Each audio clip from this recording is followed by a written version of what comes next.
She'd opened thousands of pretzel bags, poured more coffee than she could ever count. For 15 years, she smiled, served, reassured, a friendly face at 40,000 feet. No one asked where she came from, and she never offered. She was just the flight attendant with kind eyes and perfect timing.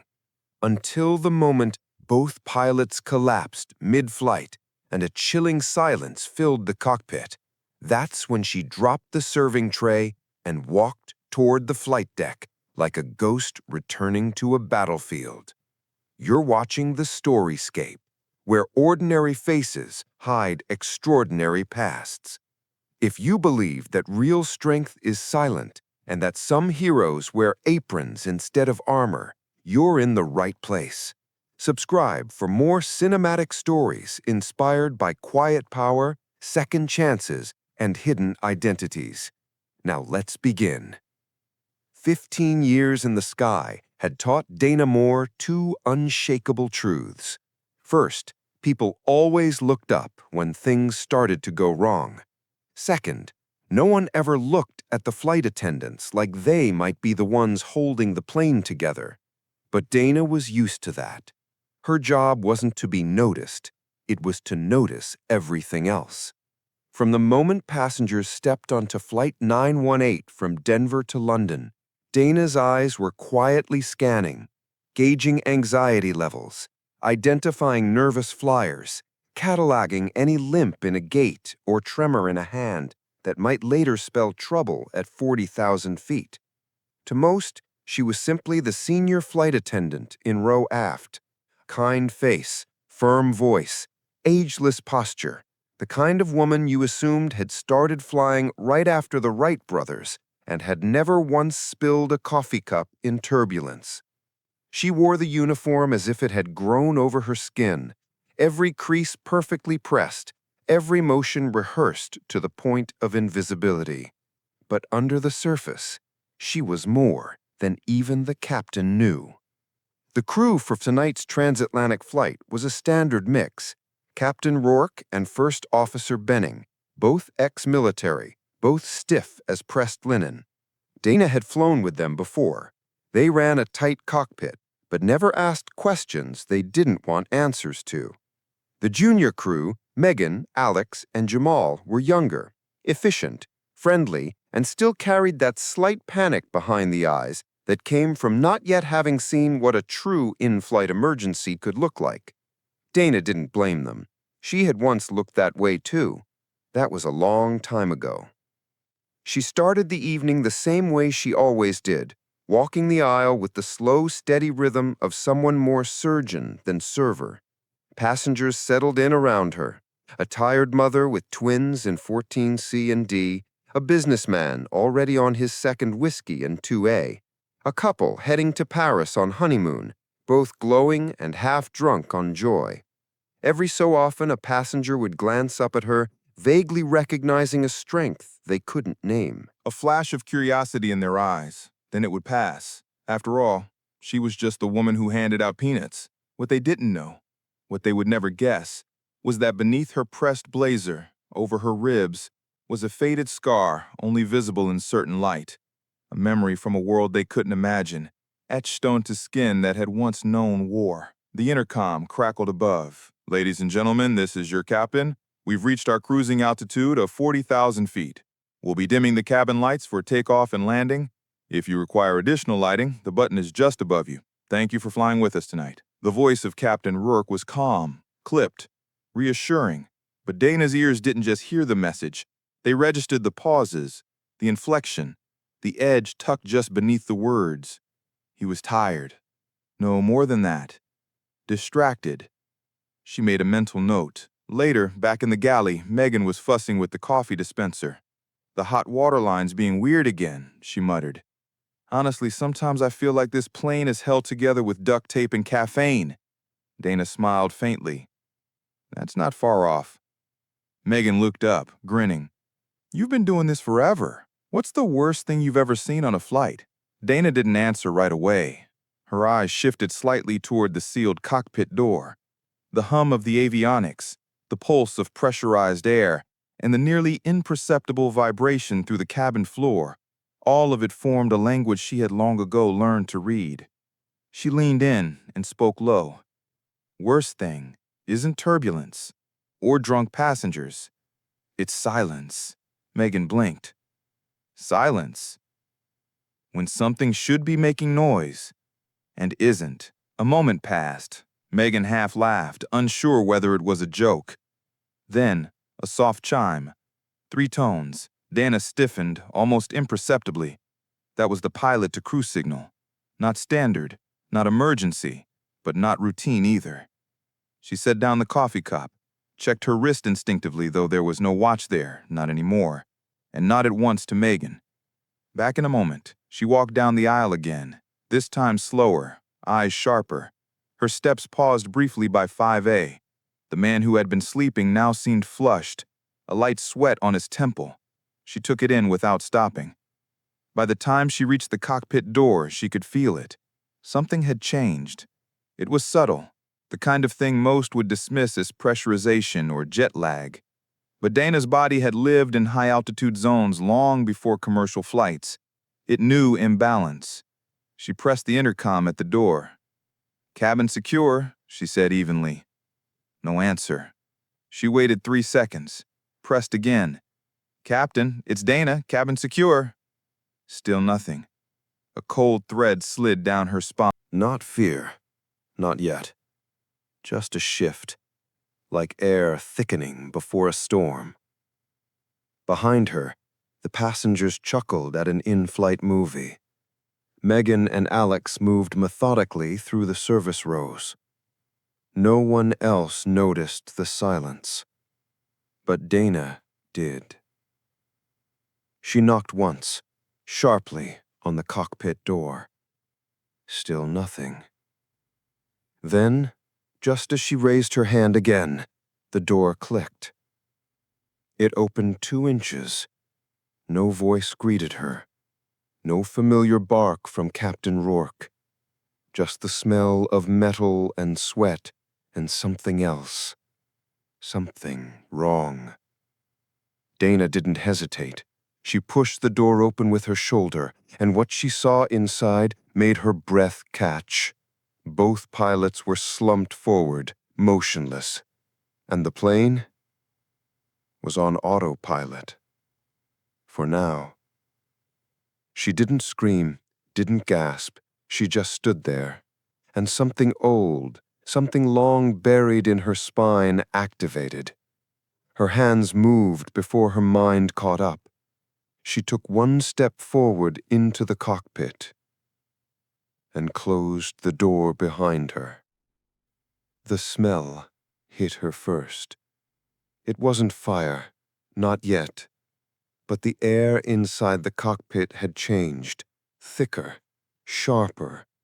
There was a strange metallic tang beneath the scent of sweat and synthetic leather. It told Dana everything she needed to know. This wasn't simple fatigue. Captain Rourke was the first one she reached. He was slumped to the left, his headset still on, mouth slightly open, his fingers twitching faintly against the yoke. His pulse, barely present, throbbed beneath her fingers. He was breathing, but shallowly, unresponsive. She turned to First Officer Benning. Worse. His head had dropped back completely. His lips tinged faintly blue. There was a trickle of something down his neck, not blood, saliva maybe, but his skin had the eerie stillness of someone no longer inside their body. She scanned the cockpit rapidly. No visible trauma, no smoke, no signs of depressurization. Poison? Her eyes went to the vents above their seats. The air conditioning. Something's in the flow, she thought. She didn't say it out loud. She couldn't. Not yet. Instead, she dropped into the jump seat behind the captain's chair and pulled the oxygen mask from its compartment. She secured it to her face in one clean, automatic motion, one she hadn't done in a long time. The muscle memory returned instantly. She reached forward and toggled the intercom switch on the control panel. Static, then faint background noise, but no voices. Her eyes swept the instrument panel. Autopilot was still engaged, altitude steady at 40,000 feet, airspeed normal, heading on course. So far the systems were compensating. She had time. Not much, but some. She pulled Captain Rourke's seat back gently, just enough to reach the main comm. She thumbed the channel selector and tapped the mic. Denver Center, this is Flight 918 Heavy, requesting medical emergency priority. Both pilots unresponsive. Repeat, both flight crew incapacitated. No answer. She repeated it, once, twice. Still silence. Her stomach dropped. She tried a different frequency. Mayday, Mayday, Mayday. This is Flight 918, 40,000 feet en route to London. Flight crew unresponsive. Senior flight attendant initiating emergency protocol. Request immediate assistance. More silence. Then, crackle. A faint voice. Fragmented. Flight 918, say again. Situation? Dana exhaled slowly. Both pilots down. No known cause. Autopilot holding. No smoke, no depressurization. Flight attendant speaking. I have aviation training. Request guidance. Another pause. Then, copy 918. Remain calm. Continue on current heading. We are escalating. Stand by. She looked down at her hands. No tremble. Good. She took 1 second to close her eyes, and in the darkness behind her, her lids, a memory flickered. It wasn't from her flight attendant days. It was older. Desert sun, rotors beating overhead, men shouting, a younger version of herself gripping the control stick of something much louder, much heavier than a commercial aircraft. Not now, she told herself. She opened her eyes, focused. She stood slowly, removed the emergency oxygen, and returned to the cabin. The cockpit door closed behind her with a quiet finality. Megan met her in the galley, alarm already blooming behind her eyes. Dana, what's going on? The captain just called us a minute ago. They're both down, Dana said flatly. Unconscious, possibly drugged. I've activated emergency protocols and contacted ATC, but comms are weak. Wait, what? Dana took her gently by the shoulders. Listen to me. I need you calm. We have passengers. You and Alex are going to keep the cabin steady. Say nothing. Keep them seated. Tell them there's turbulence ahead and the pilots are focused. No questions. Understood? Megan nodded slowly. But who's flying the plane? Dana didn't blink. I am. She turned and headed back to the flight deck. Inside the cockpit, her hands moved with eerie precision. She began checking systems, one by one. Electrical, hydraulics, engines, fuel distribution. She didn't know this exact aircraft, not down to the bones the way she had once known others, but the layout was familiar enough, close enough to what she had flown years ago, in a life she had folded away like a military uniform into a storage box she thought she'd never open again. She whispered as she moved. Not prayers, not fear, just rhythm. Checklist, altimeter, yaw, cabin pressure, fuel to engine balance. She adjusted one of the rudder trim tabs and listened. The aircraft groaned slightly in response. She was testing how much manual control she could take without disabling autopilot altogether. Not yet, but soon. She glanced again at the unconscious pilots. "Sorry, gentlemen," she murmured. "I don't think this is your flight anymore." The intercom crackled, a voice clearer this time. "Flight 918, this is NORAD Command. We are monitoring your situation. Be advised you are being shadowed by two F-16s as a precaution. Please confirm you have control. Dana's fingers hovered above the mic switch. Do I confirm that? Do I tell them the truth? If she said yes, they might let her fly. If she said no, the protocols were clear. If they thought the aircraft was hijacked, or worse, disabled, they wouldn't hesitate to take action. She pressed the mic. This is Acting Pilot Moore. I have limited but stable control. Request continued support and no interference. We are not hijacked. Repeat, not hijacked. There was silence for a beat too long. Then, copy, Moore. We are holding position. Advise status of flight crew every 5 minutes. She exhaled.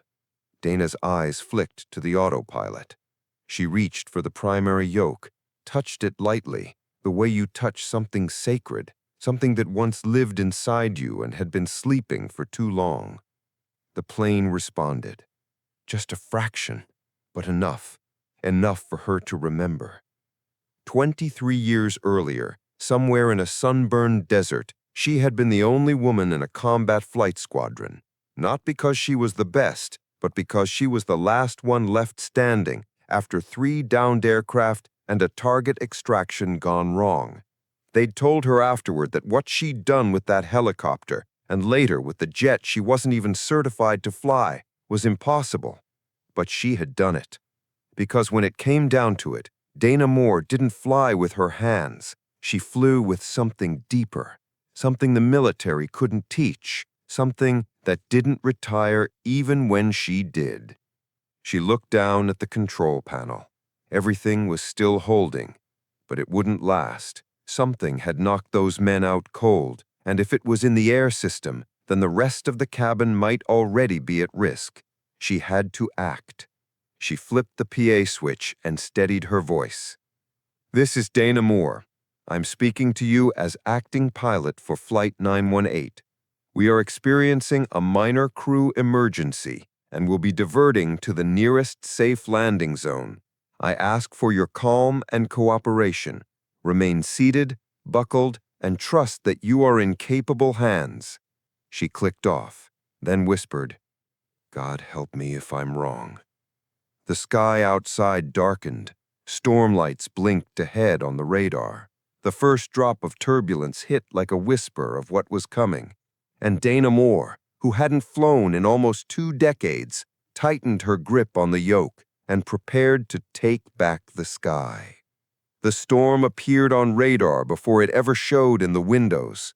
To the passengers in the cabin of Flight 918, it was just a gentle bump, nothing unusual. A few clutched their armrests, others looked up briefly, then returned to movies, books, and half-eaten dinner trays. But in the cockpit, Dana saw the storm for what it really was, a massive weather system rolling across their new diversion path like a wall of steel. She had already begun adjusting their heading toward an emergency airfield in Newfoundland. It wasn't ideal, but it was reachable. Barely. Every course correction needed to conserve fuel, maintain cabin stability, and above all, buy time. She didn't know how long the pilots would remain unconscious, but she wasn't betting on a miracle revival. Her fingers traced the controls gently, her mind working in patterns long dormant. The aircraft was stable, but the autopilot couldn't make decisions. It didn't understand danger. It followed data, not instinct. And that meant if they kept flying their original course, they'd plow straight into the heart of that storm. She switched to partial manual control, maintaining altitude, but allowing herself freedom on the yaw. It was a compromise, one she had used in combat flights long ago when storms weren't made of clouds, but flak and enemy fire. She had survived worse than this, but never with 212 lives behind her, including children and a diabetic man whose insulin she had discreetly refrigerated in the galley without him even knowing it. As she recalibrated their descent schedule, her headset buzzed again. Flight 918, this is NORAD. Confirm status of both flight crew. Dana responded firmly, her voice steady. Both still unresponsive, vital signs stable, no movement. There was a pause on the line, and then the controller's tone shifted. We've reviewed your personnel record, Ms. Moore. Your certification is unusual. She didn't answer right away. Then she spoke evenly. I didn't come here to fly. I came to serve drinks and keep people calm. But the situation changed, and if it comes down to history, tell Command this. I flew 17 combat missions in Operation Iron Veil. My last aircraft took 2 missile hits, and I still landed it without a working left engine. If you want to ground me, do it after I land. Understood, ma'am.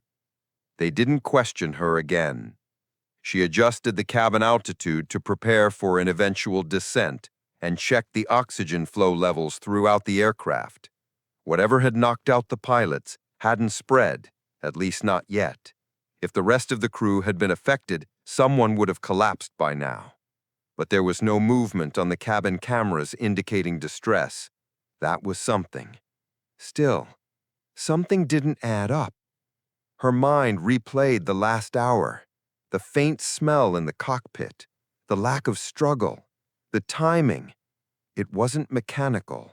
It wasn't a simple leak or oxygen system fault. It felt deliberate. She remembered a man in 5A business class, flushed cheeks, slight tremor. She had noticed him briefly, her instincts catching something odd.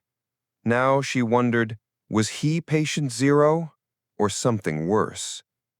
Her thoughts were interrupted by a light knock on the cockpit door. Megan's voice followed. Dana, you need to come see this. Dana locked the flight controls in stable hold mode and opened the cockpit door. She stepped into the cabin where Megan was waiting with a small tablet in hand. She turned it toward Dana without a word. It was a feed from one of the security cameras near the lavatories. Passenger 5A was standing by the rear galley, swaying slightly, holding on to the wall as if to steady himself. Nothing overtly alarming, except for the fact that he was muttering to himself, and his hands were covered in what looked like a thin sheen of oil or chemical residue. His carry-on bag lay open on the floor beside him. I didn't see him move up here, Megan said. I don't even remember him passing row 7. Dana took the tablet and watched the footage for another few seconds. Then she looked up. Seal the cockpit door after I return, she said. Tell Alex to stand by in the aft galley, quietly. If anything escalates, I'll give you a signal. Megan hesitated, then nodded. Be careful. Dana walked the aisle slowly with the calm grace she'd practiced for 15 years. Passengers barely noticed her. A mother asked for a blanket. Someone wanted more water. The man in 12C was asleep. She reached the rear galley where 5A, whose name she now recalled as Preston Hale, stood swaying slightly, his back to her. She spoke gently, professionally. Sir, I notice you're not feeling well. Can I assist you with anything? He turned slowly. His pupils were dilated. Sweat poured down his face, and his lips were slightly purple. But what chilled Dana wasn't the symptoms, it was his smile. I always wondered what would happen if the ones we trust the most just dropped. Dana's pulse slowed, but her body remained still. She knew that voice, not from memory, but from tone. It was the voice of someone who had planned for chaos, someone who wanted to watch systems fail. She didn't respond. She just stepped forward and gently took his arm and guided him back toward his seat. He resisted slightly, but not fully. His strength was fading. Whatever he had done, he wasn't immune to it. Once he was back in 5A, she made a quiet gesture toward Alex, who immediately moved to secure the man's carry-on bag. Inside were several empty vials, and a sealed pouch labeled as personal medical devices. The smell hit Dana the moment the flap opened. Aerosolized sedative, military grade, not commercial. She turned to Alex and said, just loud enough, "Secure this, then tell NORAD we have a suspect in custody. Possible intentional contamination, level 3 agent." And tell them I need a hazmat-ready medical team on the tarmac. Alex nodded, face pale. Dana returned to the cockpit. The storm was now visible ahead, lightning illuminating distant cloud banks. She took the controls again, adjusted their descent path, and began preparing for the hardest part of the flight, bringing a compromised aircraft with 2 unconscious pilots and a biological attack suspect through a storm and down to safety. And as her hands moved over the controls with increasing confidence, she realized something she hadn't expected. She wasn't afraid. Not of the storm, not of the landing, not even of failing. Because the sky, despite everything, hadn't forgotten her. And neither had she. The moment Dana Moore took full manual control, the aircraft began to speak to her, not in words, but in subtle shifts of force and resistance. The yoke vibrated beneath her palms like a live wire, and she could feel the pressure differential against the flaps before the instruments even confirmed it. She wasn't flying by instruments alone. She was flying by instinct, by memory, and by the quiet conversation between woman and machine that only pilots ever truly understood. Storm systems loomed ahead. On radar, they were massive, the kind of roiling air masses commercial flights were programmed to avoid by hundreds of nautical miles. But Dana didn't have that luxury. Diverting around them would cost too much fuel, and descending early through them was the only way to make landfall before the passengers began to feel the effects of whatever had knocked out the cockpit. She adjusted their heading 5 degrees northeast to buy herself a cleaner descent path through the weakest part of the storm's edge. Even then, the turbulence would be rough. The aircraft, a wide-body jet not designed for maneuverability, was going to take punishment. As she prepared for descent, she engaged the cabin intercom. Her voice, though calm, carried an unmistakable authority. "Ladies and gentlemen, this is Acting Pilot Moore. We are entering a storm cell as part of our emergency diversion. This is a controlled descent. Please remain seated with your seatbelts fastened. Cabin crew, secure all items and prepare passengers for heavy turbulence. I repeat, this is a controlled descent. I have the aircraft." She clicked off and adjusted the pressure differential to minimize discomfort as they dropped altitude. Her hands never left the yoke. Her focus never left the horizon. In the rear of the aircraft, Megan and Alex moved quickly, locking carts and checking belts. Passengers who had grown nervous began to whisper. One older woman in 22D clutched a rosary. A child cried somewhere mid-cabin. Dana heard none of it directly, but she felt the collective heartbeat behind her, rising in tempo like a drumbeat on the edge of panic. Back in the cockpit, the clouds swallowed them. Wind shear hit first, horizontal forces slamming into the wings from both sides. The aircraft jolted hard, sending overhead bins trembling. Warning lights flashed across the dash, but Dana didn't flinch. She adjusted pitch, compensated yaw, and rode the wave like a surfer coiled with perfect tension. Then came the vertical drops. Microbursts tossed the plane downward in sudden jerks, like gravity had been turned into a weapon. Dana tightened her grip, keeping the descent smooth where she could, controlled where she couldn't. The engines roared louder now, compensating for the sudden air pressure shifts.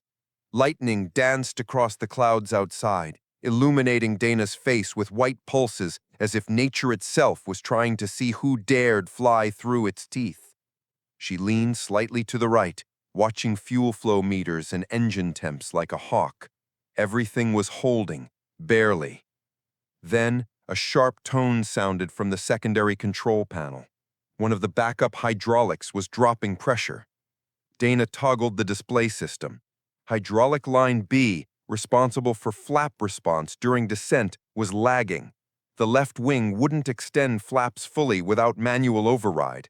If she couldn't extend those flaps at the right moment, touchdown would be hot, too hot. She had 3 minutes to decide.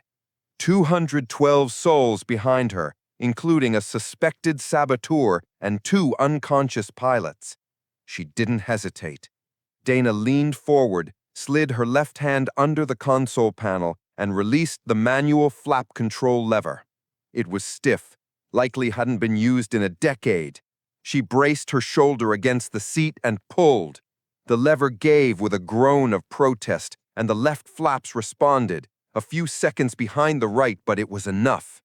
Asymmetry in the wings would cause drift, but Dana compensated instantly.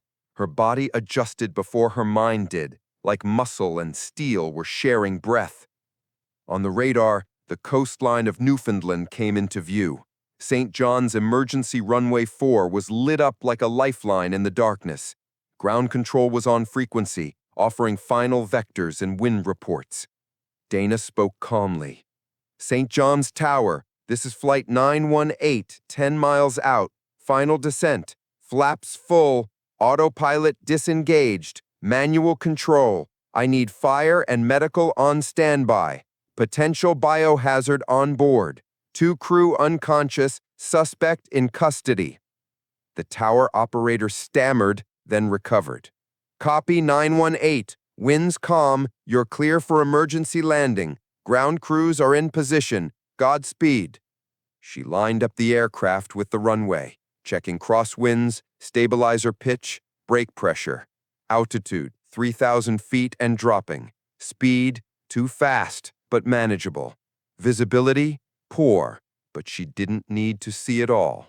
She could feel it. As they broke below the cloud line, lights glimmered like stars on the ocean's surface. The runway was close, closer than it should have been. The plane was still too fast. Dana braced, adjusted pitch, and began the flare. The nose lifted slightly. She coaxed the plane into bleeding speed. Touchdown came seconds later.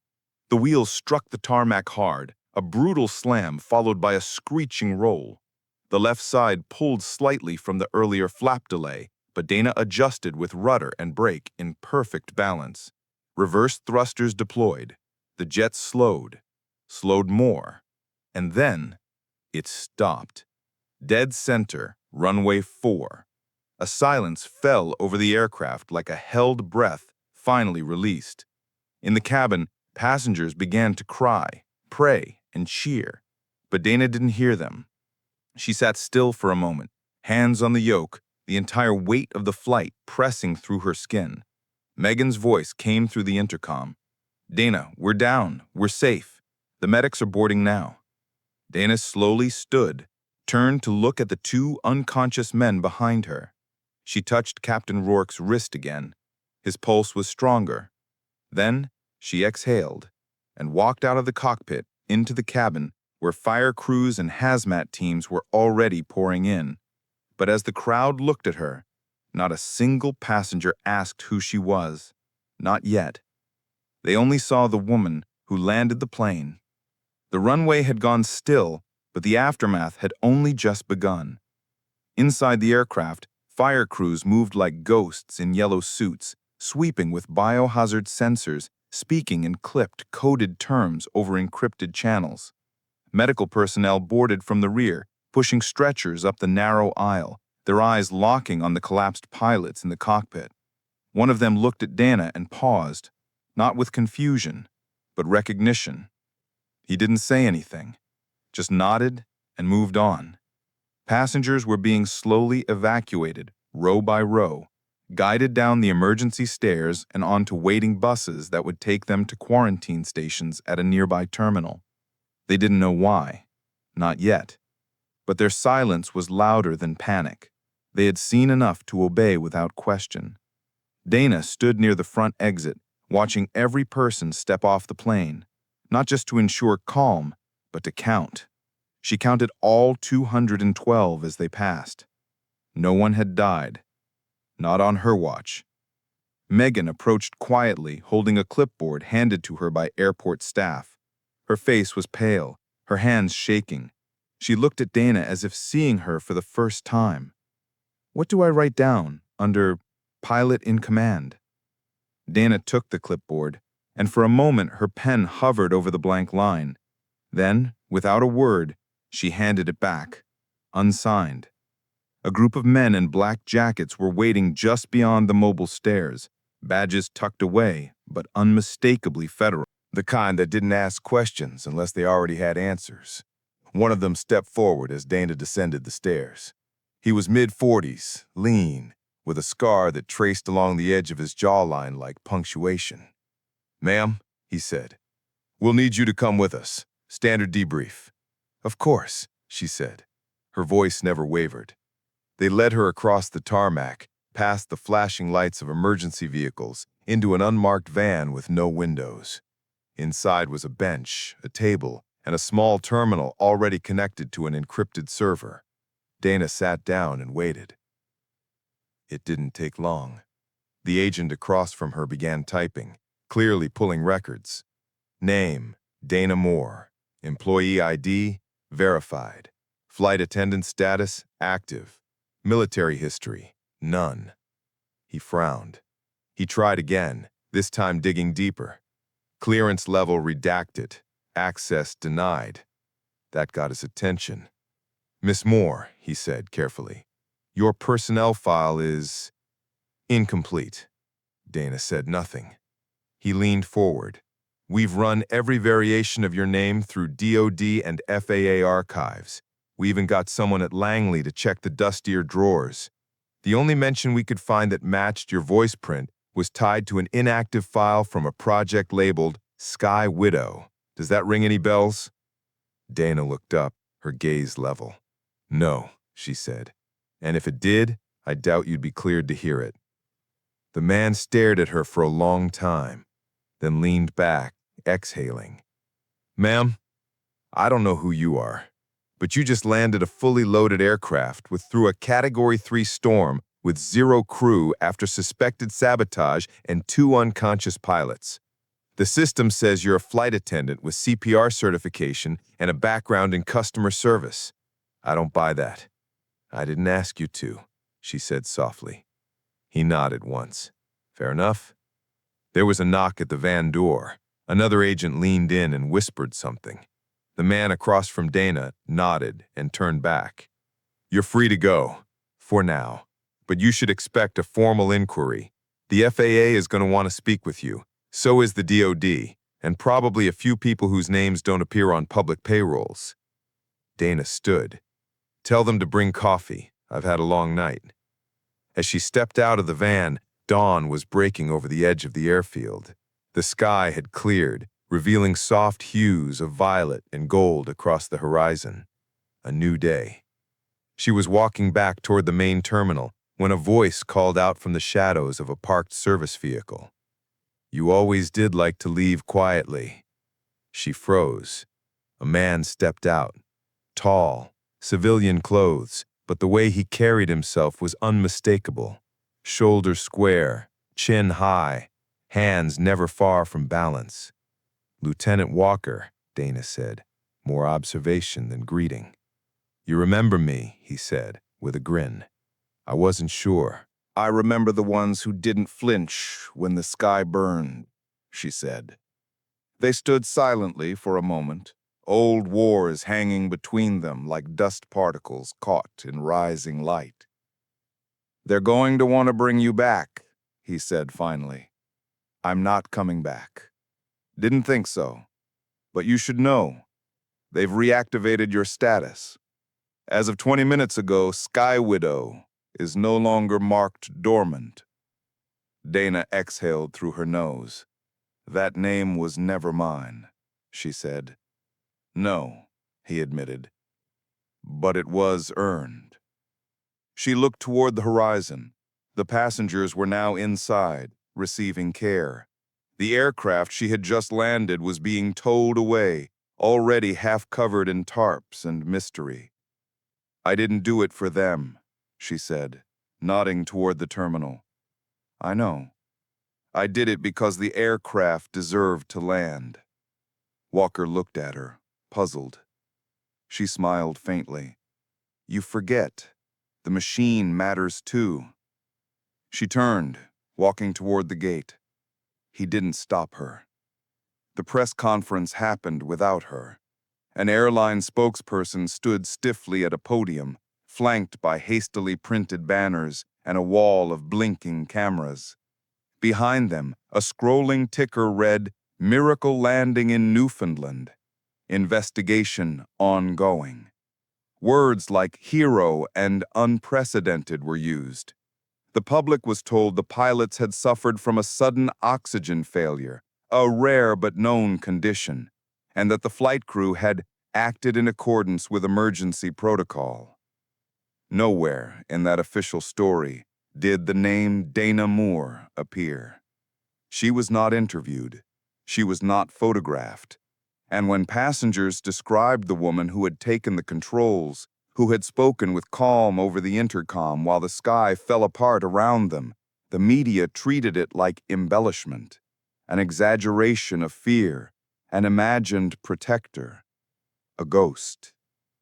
By the time the world began to ask who she was already gone. At a small motel 3 towns inland, Dana stood before a bathroom mirror, pulling the last of the airline pins from her uniform. The wing-shaped brooch she always wore was already in her palm, cold and silent. She studied her own reflection, not to check her face, but to see who looked back. The woman in the mirror was not the same as the one who boarded Flight 918. This one had reawakened something, not just muscle memory or discipline, but the part of her that had once known the sky as home. The part that understood that altitude wasn't just a measure of distance from the earth, but a kind of freedom. On the nightstand, her old ID tag lay open. The barcode on the back had been deactivated years ago. Under the laminate, the name didn't say Dana Moore.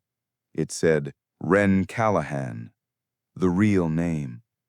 And in a drawer beneath the bed, wrapped in canvas and silence, was a folded patch from a flight suit, long since buried in classified records. A black-winged emblem stitched over a star with the words, "Sky Widow Unit. No witnesses, no wreckage." She closed the drawer. The next day, she bought a train ticket heading west. No ID was required. She paid in cash. Her bag was light, just clothes, a worn paperback, and the metal compass she hadn't carried in over a decade. It had once belonged to her flight instructor. He used to say, "If the sky ever turns on you, don't fight it. Fly through it until it remembers who you are." At a quiet stop outside of Montreal, she stepped off and walked toward a small mechanic shop near the edge of the woods. The shop was run by an old friend, a woman named Eva, who had once shared a desert runway with her when the world was louder and bloodier. Eva looked up from an engine block and blinked. "Wren?" she said, breath catching in her throat. Dana, Wren, just smiled. "Got room for one more?" Eva wiped her hands and nodded. Always. No more words were needed. In the weeks that followed, those who searched for her came up empty. Airline HR departments denied knowledge. Federal agencies deflected. The official report on Flight 918 listed the incident as resolved through crew coordination, with no reference to manual intervention. Only one flight recorder contained the truth, and that black box, by the time it reached the review committee, had 3 minutes of audio missing. No explanation given, no recovery possible. The only ones who knew what really happened that night were the passengers, and even they began to question their own memories. How could a flight attendant know how to fly a jet through a storm? How could someone so ordinary take the yoke like she was born with it in her hands? And yet, when some of them closed their eyes, they still remembered the voice over the intercom. Calm, strong, familiar in a way that didn't make sense. One passenger, a former flight instructor himself, wrote a letter to the airline, never published, describing the landing sequence in technical terms. He wrote, "Whoever was at those controls wasn't flying with training alone. She was flying with something deeper." The plane responded to her like a dance partner to rhythm. I've never seen anything like it. He ended the letter with a simple question. Where is she now? No one ever answered. But far away in the open sky over northern Canada, a small single-prop aircraft broke through a layer of clouds, banking gently east. Inside the cockpit sat a woman alone, head set snug, eyes fixed on the horizon. The controls in her hands responded not just to pressure, but to memory. She didn't need an audience. She didn't want applause. The sky was quiet again, and she was exactly where she belonged, flying not to escape, but to remember. And far below, on quiet runways and in classified folders, a single code name began to stir again in whispers. Sky Widow.